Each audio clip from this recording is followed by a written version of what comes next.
Good morning, my gorgeous friends. I hope you're all well, happy, and healthy. My word of today is balance. Balance. So, yesterday, I decided to uncover this old rickety bike that's been in my garage for years. I inherited it probably about 20 years ago, and I haven't been on it at all. And I haven't been on a bike for probably, I don't know, maybe 20 years, and I've never used gears. So yesterday I decided to get onto this bike, and I was really quite scared. And I went down the road, and when I got back, and halfway through, after my kind of nerves had gone and I was trotting along, there was an excitement in me and a feeling of being alive and on a bike and perfectly in balance.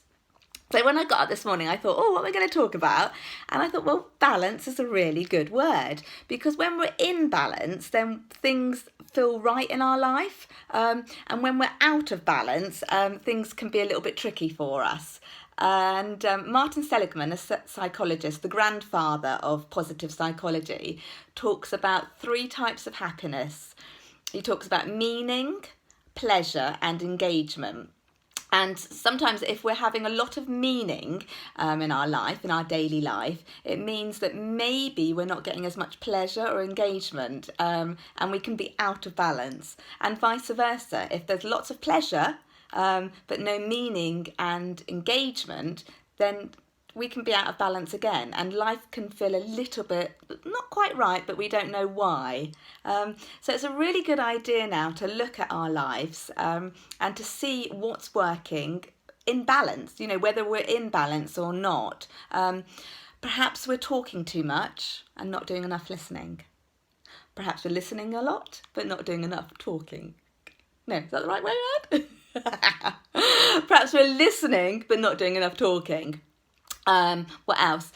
If people are saying to you that you're angry, listen to them. If they're actually saying to you, you're very aggressive, you're angry, maybe we need some more peace in our lives. Maybe we need to learn some ways to be calmer, how to talk properly, because anger will really affect your relationships long term. You might get away with it short term, people might put up with it short term, but long term they certainly won't.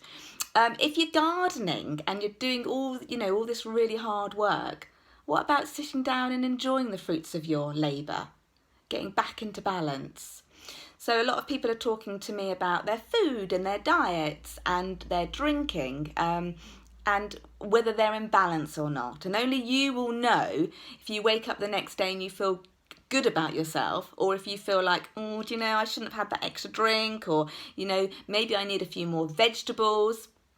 If we're running, if we're doing exercise, then we need to balance it with stretching. Otherwise, our body will complain and we'll have tight hamstrings.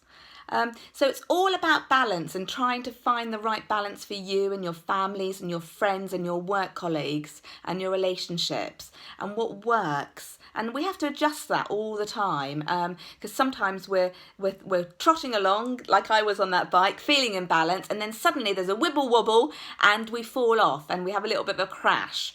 So have a look at your lives, see what's working, what's in balance. Some of my clients and friends take drugs and have a lot of remorse and guilt around that, and maybe this is the time now to have a look at what you want to change in your life, what you want to bring in that is going to make you feel balanced, happy and calm, and maybe throw out the things that aren't working for you and others in your life. So any tips about being balanced and getting on a bike or doing yoga poses, and let's try and bring a bit more balance into our life and look at it in detail. Sending you love and kindness and happiness. Bye.